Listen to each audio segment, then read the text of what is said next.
Okay, so let's talk about relational database. And can everyone see my screen?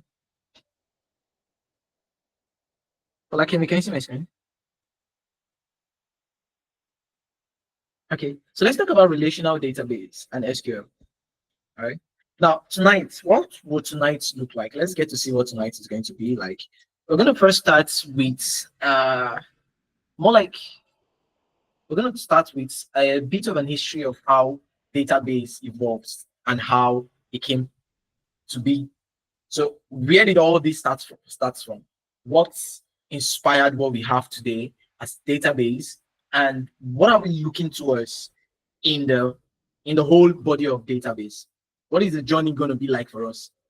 Okay, because it's very important to know that analytical tools not just come because people wanted them to come. They came because there was a problem, there was a need. All right, they came because people wanted them to come. They came not because people wanted them to come. They came because there was a need. So there was a problem that analytical tools are trying to solve. So from there, we're going to look at the core difference between relational and non-relational database. Then we'll we'll go deeper into what SQL really is and how to use queries and how to manage data. And then lastly, we'll look at some case studies of organization across three industries and how they apply database and SQL. All right, so let's start with a bit of an history on SQL of database. Now, database started late back in the 1960s. Everything that we see today and call database started from saving a file. You know, when you finish creating a document and you want to share that file to someone, can you share a file that you have not saved? No, because if you notice that when it comes to saving files that are shared must be saved. Okay, so you need to save the file that you created. Now, because of the knowledge of saving that file, that was how database started. So back in the 1960s, data was primarily saved as a file. So they created something called a file-based system where files are being saved, like your system now. What is that one thing that you cannot delete on your system? Your file explorer, right? If you try to delete every other thing on your system, you cannot delete your file explorer. That's because the file explorer is a file-based system. That is why on your file explorer, what are the things that you find on your file explorer? Can anybody assist me with that? What are some of the things you find on your file explorer? Music, pictures, Documents. documents, and videos, right? So if you look at your file explorer, those are like the primary folders that comes with your PC. And that's a file-based system. So that was where data, primarily the storage of data started from. Now, but the problem back in those days was that the data was duplicated, meaning you can have a file that somebody has saved already before and you won't know. So the file is just going to be saved there, and multiple files are going to be found in that file explorer. So that was a problem. Another problem was there was inconsistency. People were not saving files to that same location. So it was hard for people to always go back to that place to get their file. It was just literally keeping that file with themselves. And it was hard to retrieve these files, because if you have to retrieve these files, you need to have a level of IT knowledge. A casual person cannot just retrieve that file in the database. So that was a problem. And also, there was lack of centralized control over that data. The people that needed that file could not control the data in one place. They could not have a complete control of that data. So that was the problem in the 1960s. Now, when we got to 1970s, relational database came into idea. Now, with relational database, businesses and organizations they were now concerned about the format of the data. Okay, let's save just relational database files. That means let's have a database that can store only data that are related to themselves. So they created something called the EF codes. It's a model that was used to identify and model relational data files. Now, relational data files, the concept of relational database came up with the invention of tables. Now let's talk a bit about tables. All right. Now, tables are what you know as rows and columns. Can we see my screen, please? No. Okay. If you can see my screen, leave the call, jump back, and let me know if you can still see my screen. All right. So In the 1970s, there was now the introduction of relational database. Now, what does that really mean? It means that tables became the format by which these data were now stored. So those tables were referred to as relations. Okay, they were now referred to as relations, and that data in that table became a structure, became structured, right? So because the data is now structured, it can now go into a relational database. So databases that are relational are databases that can collect data that are in tables, and tables contain rows and columns. Now, because they needed to be able to control and have access to be able to pull that data from the table, add more data to that table, then the knowledge or the concept of a structured query language came into existence. Then it was called SQL. Unlike now, it changed to SQL. They changed it from SQL to SQL because there was a company back then that was called SQL. So SQL, which is the company, the guys that founded SQL, they wanted it to look like, they didn't want to have the same name with the company. I think it was a car company that was called SQL. So they had to change the name to SQL, meaning structured query language. This language was now built to be able to manage that data that is in the relational database, which is the table. But now let's look at today and let's look at the future of database. In our today's world, database are not just locations anymore. They are cloud-based.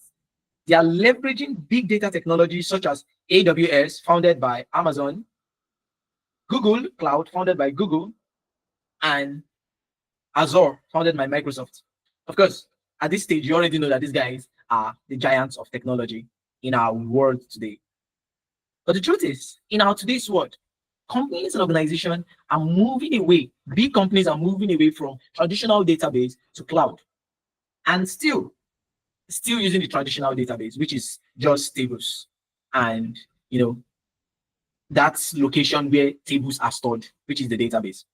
Now, we already know that AI is doing a lot, and beyond just helping to solve our problems and make work easy, AI is empowering systems.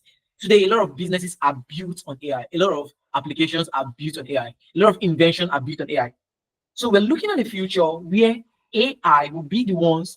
That means we're looking at the future where database will be built on AI. Where database, this cloud technology that we're talking about, will now be built on this AI that is so intelligent and very structured to be able to store and hold massive amounts of data. Where do you think all the data that is stored on Facebook go to? It's going to the cloud. Now, Facebook has something called Meta, right?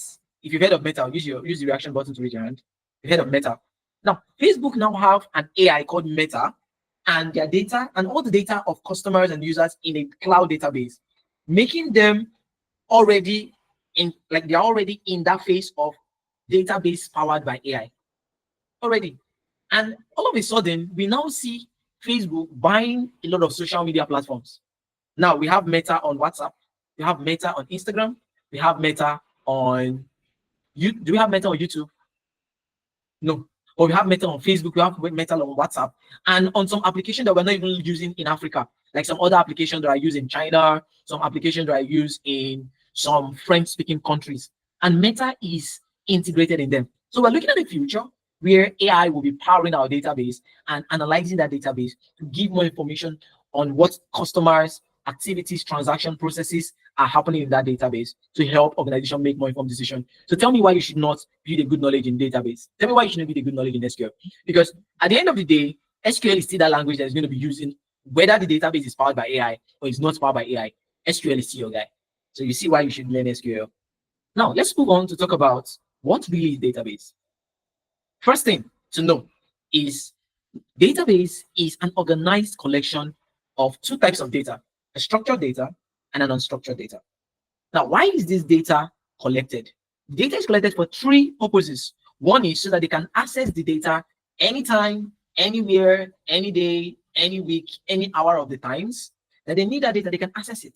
Another reason for having that data stored is so that they can manage it, meaning they can monitor it. They can observe, they can listen to the data saying things about their customer that they were not even there when the customer was buying that product. But for the fact that the customer log into the website, the data goes to the database of the daily login. So on the table of login, they're able to see the daily activity that is happening on their website. by these customers. And then the last reason for storing the data is for updates, meaning if there are new data that needs to come in, the data goes to that place. The data is not scattered, the data is not spread out, the data is not everywhere, it's just in one place. It's just in one place. Does anything I've said make sense to us so far?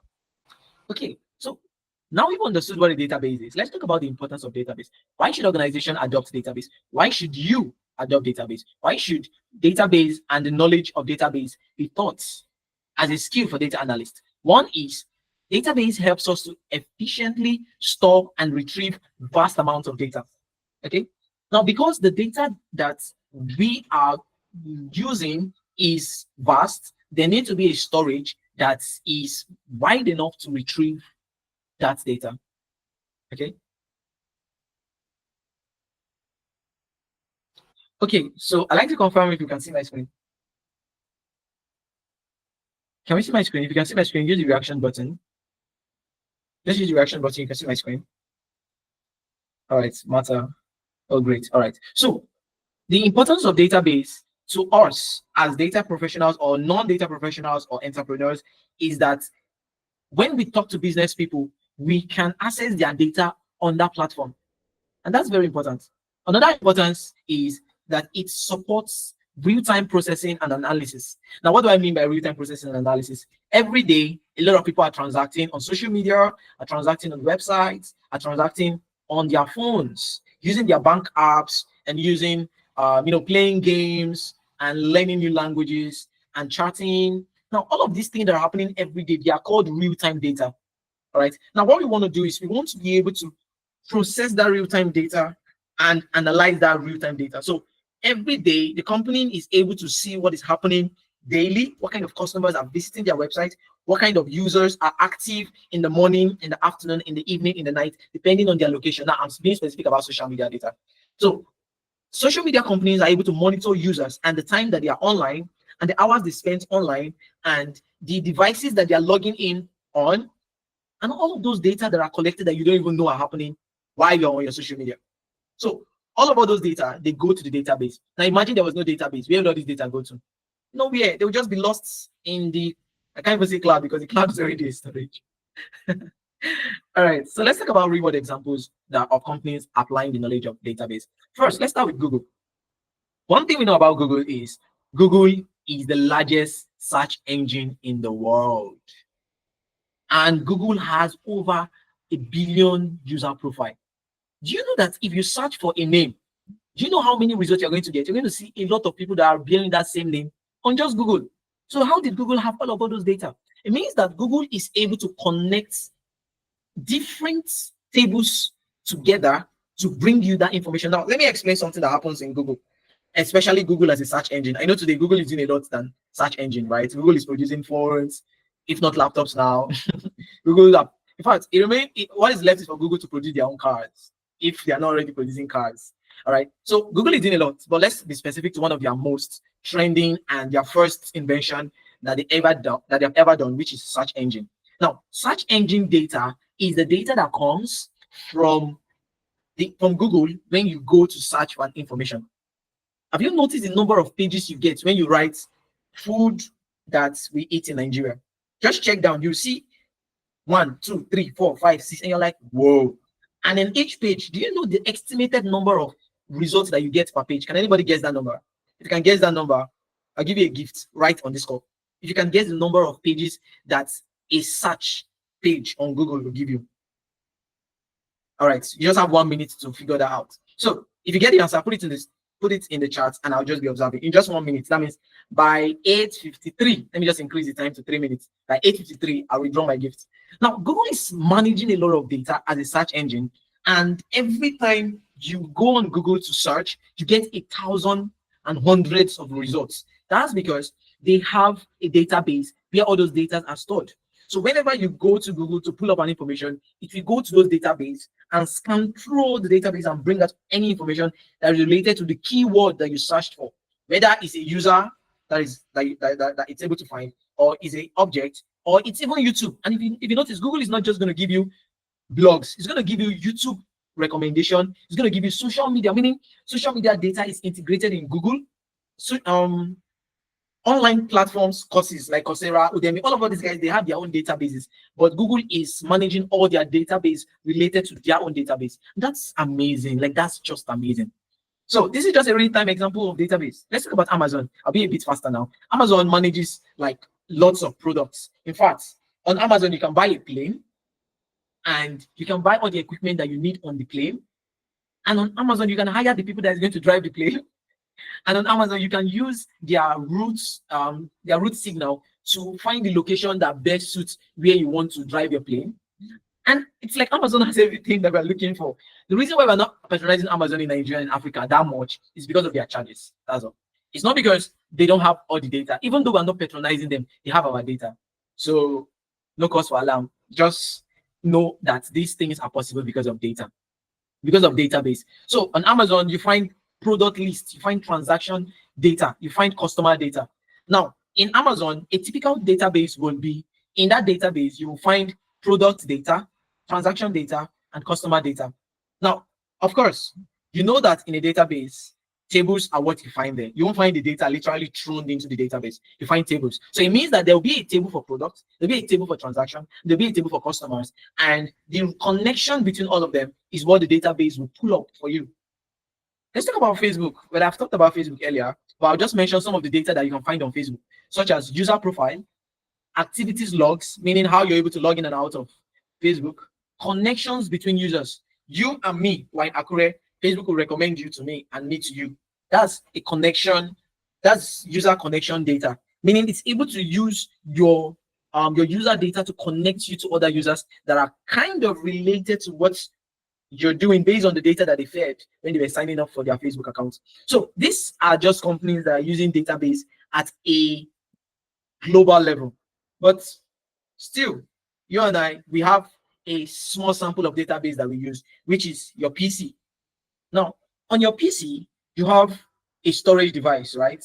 And that storage device is where all the music, all the movies you keep, all the files, all your documents, all the application and the setup, they are all stored on that location. That means if you put items that are more than the size of your storage on your PC, what will happen to your PC? It will start hanging. What other thing will happen to your PC? It will start getting hot, right? Because of the processor that is powering that storage. So apart from just big companies using database, you and I, we use database at our own level. Just that the database that we're using is low and it will crash. Thank you. Your system at a point will just crash because you are exceeding the limit of that database. So this is me saying that database has limits. And so if you are thinking of integrating a database into any organization, or you're wanting to be good as a database analyst, then you should always think of the size of the data that needs that database that you're trying to integrate. Does that make any sense to us? Let's talk about the different types of database that we have. There are two types of database. We have relational database and non-relational database. First, let's start with relational database. I've already introduced us to relational database, where we said that relational database, these data, first of all, they are organized. The data in a relational database, they are organized. Where are they organized on? Tables.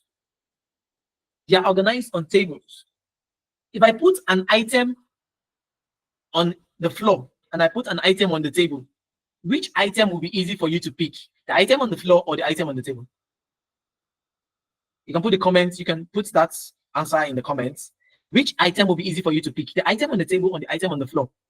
Now, the item on the floor is not put together on one solid plane. It's just on the floor, scattered with other information, other things that you can find on that floor. So the floor is not as elevated or as organized or as arranged as the table will be, because on the table it has already been, you see a pattern on the table. It could be the line of the table, it could be the shape of the table, but with a table, the data that the items you put on the table seem to be more easy for you to access. So that's why the concept of table came in to help keep data organized, and that database that is created with this understanding was referred to as relational database.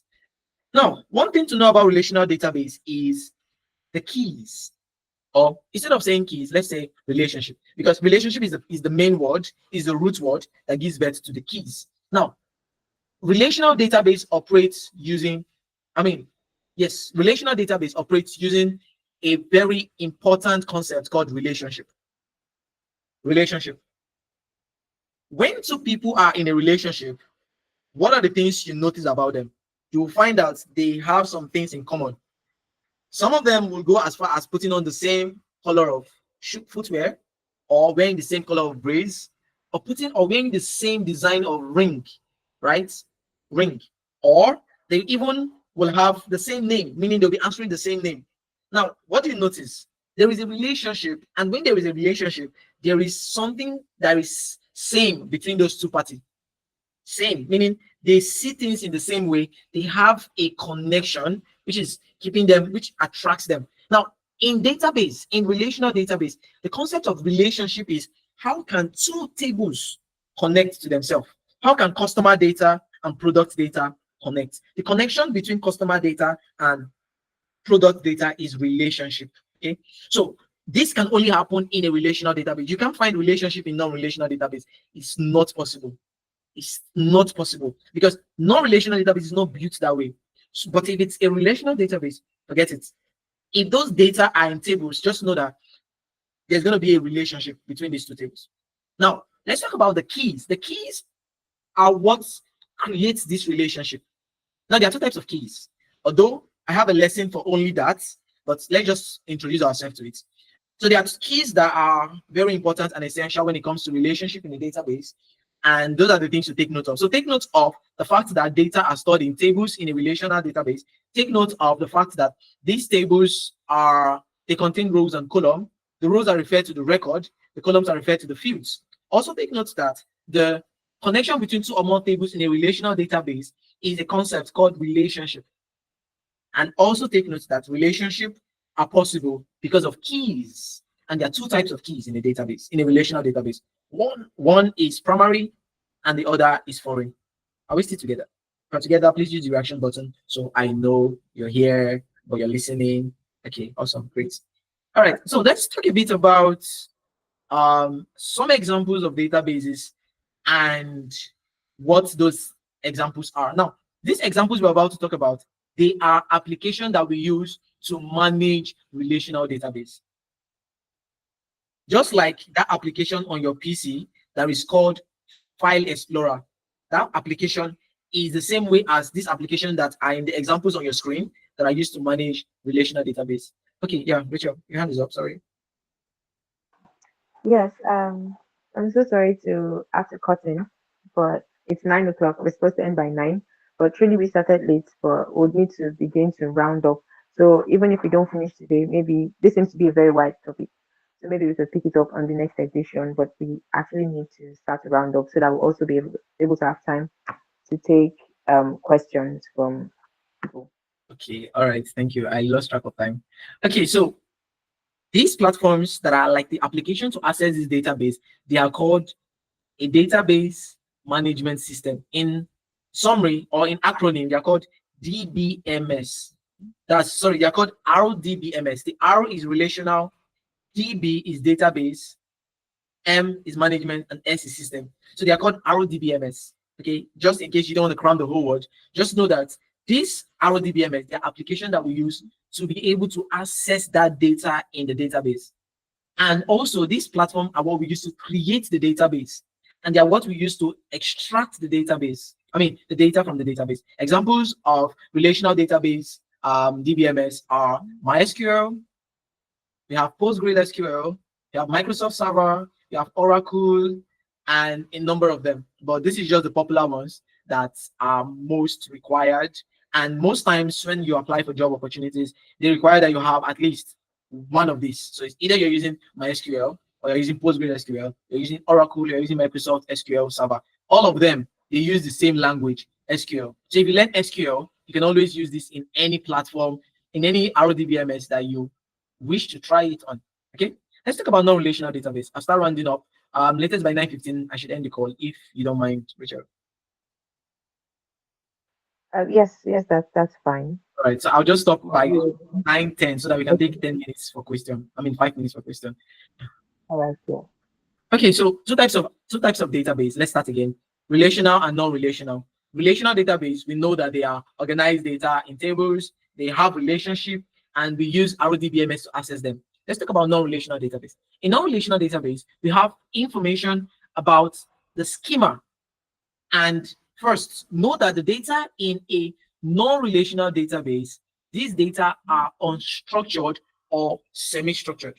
Now, because of time, I might not really describe what semi-structured data is, but unstructured data are just data that are in a pair to a key value pair format, or document format, or graph format. You know that data that you find in Forex and cryptocurrency, that charts, all those charts, frequency, one chart, one line will rise up and come down. So the data, the visualization data that is in Forex and cryptocurrency and all the cryptos currencies that are out there, they don't, if you have access to a cryptocurrency data, just know that that data is unstructured. So just take your time to go and learn NoSQL, because that's what you're going to be doing with those data.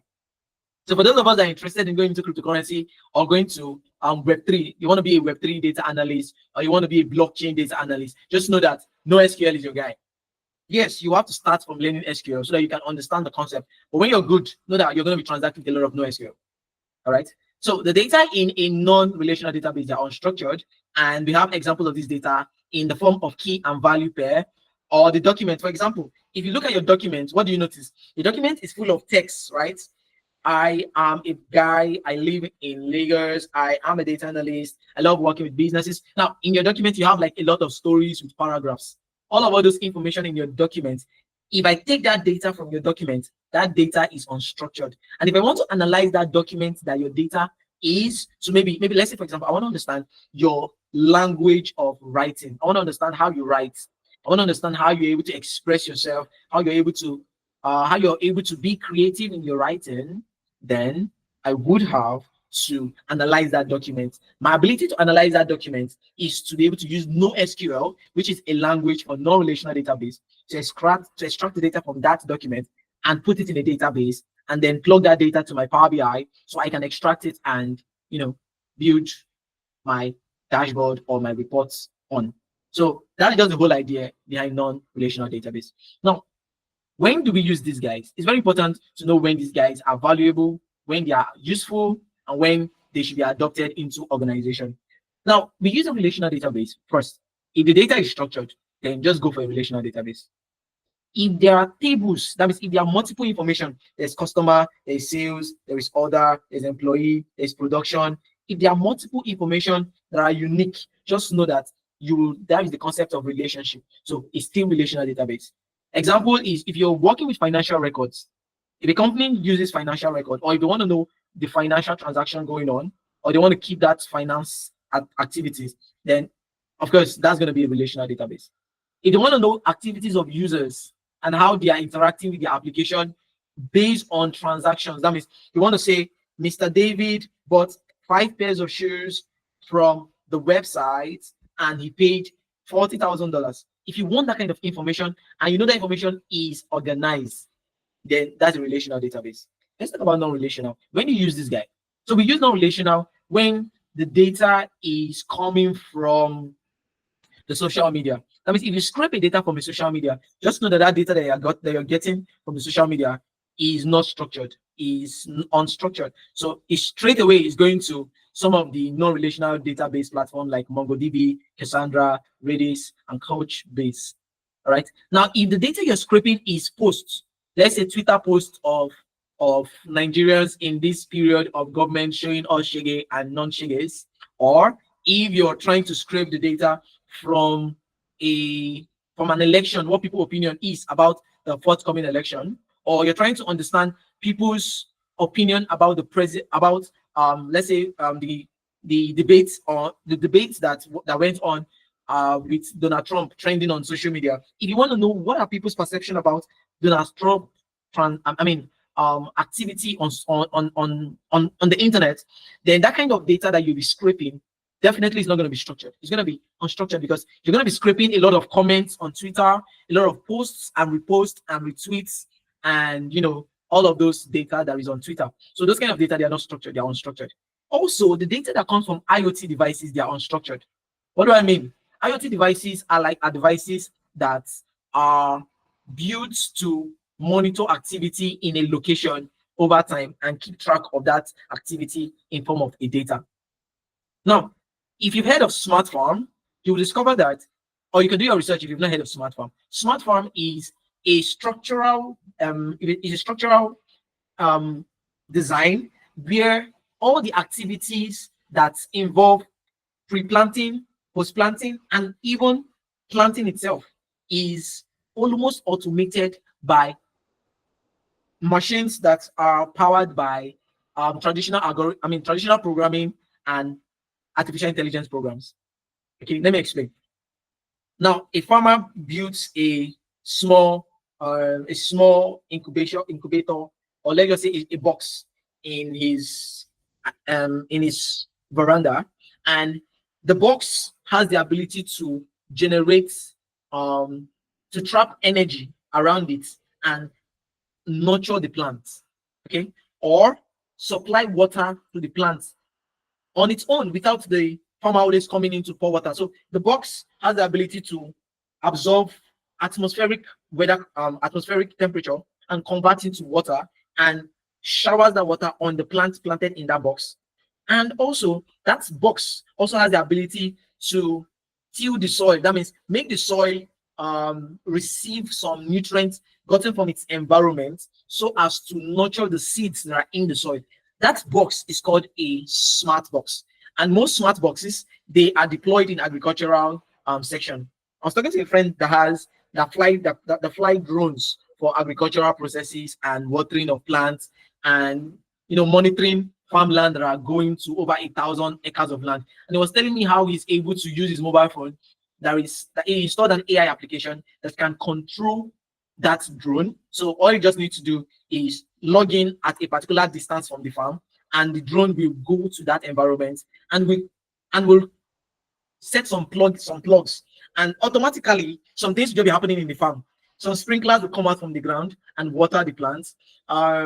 Some shovel like ions will just come out from the floor and will just go slowly in the soil and be burrowing. I was just like, wow, bro, are you kidding me? Although he was in Akure like 2 months ago before he traveled for one Elon Musk project that they're doing I think he's in Ghana or South Africa. So this is me saying that devices like Internet of Things, which is IoT devices, they collect data. Let's not even go far. In sports, IoT devices are deployed in players' boots. So some of these players that wear boots, they have IoT devices deployed in their boots. They have IoT devices deployed on their jersey. So when they jog, when they run, when they are fast, when they are exhausted, the analyst that is behind the IoT device is able to collect the data of the player, and the club is able to know how efficient is this player and how many hours the player can last on the stadium, on the field, and they are able to recommend some nutritional food that the player can eat to boost his stamina and his energy level so as to play more efficiently. And all of a sudden you see that player run 90 minutes in the field, on the field without being exhausted. But they were able to collect that data from an IoT device. How else would they collect that data? Would they be monitoring the player and running with cameras up and down? No. They use IoT device, deploy or integrate the IoT device in their shoes, on their jerseys, and those devices are collecting the data. My time is up. I just want to say a lot about database. I've not even gone to SQL. I'm just talking about the knowledge of data and how database are important and the different types of data, and I've lost time. So I'm going to stop on this session, okay? And I'm going to do a recording of this session because I do not have enough time to talk about this, and I don't know if I'll be available in the next session, but I'll do a recording and I'll provide this recording on the YouTube. So if you are interested in knowing more about what I have to say about database and how companies and organizations, and even as basic as football clubs, are using data to make decisions and the value for database, just check out our YouTube channel. Our YouTube is up. We launched our YouTube last week, and the previous data series is on our YouTube. And I'm going to do a recording and put this one on the YouTube. I'll do the recording tomorrow because my time is already fast spent. And I will try as much as to be very detailed as I am currently in the class, and I will explain a lot going on in database. So this is me calling an end to this class because of the time. But I'm going to release 2 videos. This video, which is the stop of this data series, and a full video of this lesson, and it's going to be on YouTube. So go on YouTube and check out Smart Discourse Technologies, and you'll see our YouTube handle, and you'll see one of the video that is there, which is our last data series. All of our data series episodes are going to be on YouTube moving forward. So if I were you, and I'm someone that love learning about stuff and how these things are applied in the real world, I think you should hang around on our YouTube. And I advise you to subscribe to, I mean, click the notification button so that when a new video is posted, you don't need someone to tell you on the community that there's a new video. You just get a notification on your phone, and that will be it. All right, guys, I'm just going to stop here. Apologies, I could not spend enough time. The time was short, and I still have some number of things to talk about. I'm supposed to even now go into relational database properly. My time is up. All right, so at this point, I will round up by saying database is beyond just using SQL to work with data. It's being able to understand data structure, data model, relationship, and as well the domain for which that data should be collected. And also, it's very important to know that the size of your data will define your database. That's one. The source of your data will define your database. That's two. And then three, the use case of the data will define your database. So don't just go out there and say, oh, let's just build a database or let me use SQL. No, no, no, no. Think of three things. One is the source of that data. Where are you going to get the data that's going to be into the database? Two, how large is that data? What is the size of the data? Because if the data is large, forget it. You're going to have to learn applications that can allow you process large amounts of data easily. And three, what is this data going to be used for? Is it going to be used to make decision? Is it going to be used to improve the system? Is it going to be used to make more sales and all that? And if you look at these three perspectives, as a data analyst or as a business person that is trying to understand how database is valuable to your company or your organization, and even to you as a data analyst that is going to be convincing someone why they need to hire you as a data analyst to work as a data analyst to solve their database problem, you should be able to communicate the value of SQL to them in a way whereby there's no other person they want to give that job or you. Thank you so much for joining today's episode on DataSeries. I hope you were able to get one or two things from this session, and stay tuned on our YouTube for a complete episode. And thank you as well for creating the time for tonight. Thank you, Rachel, for having me on this session. And I hope uh, the network was not really challenging for you to grasp as much as you can. Thank you, guys. All right, thank you so much, Mr. Timothy. I would like us to round this up by 9:20 max so that we've already taken enough of everybody's time. So, if there's anybody out there, let me take one question. If there's any question from what we're able to cover tonight, so that Mr. Timothy can attend to it. And if there are any questions I can't attend to, when you watch the full video on YouTube, of course, you can try to reach out to him. Maybe even ask your questions there. It's a sort of engagement. So, is there anybody that has any question yet tonight? Um, okay. I don't think there's anybody. Okay. So I want to believe that we want to have the full information, like the complete information before we bring together our questions, which is fine. So this is just saying thank you very much to everybody for joining this class. Thank you so much. For, if you're not a part of the SBC community yet, you really should be a part of it because apart from the Saturday data series, there are other goodies available for you in SBC Data Lab. So thank you so much for attending this class. The recording for this will be available on, and the link will be on the group. So, so this is basically saying have a great night, and we'll see you in on the next series. Thank you very much, everybody.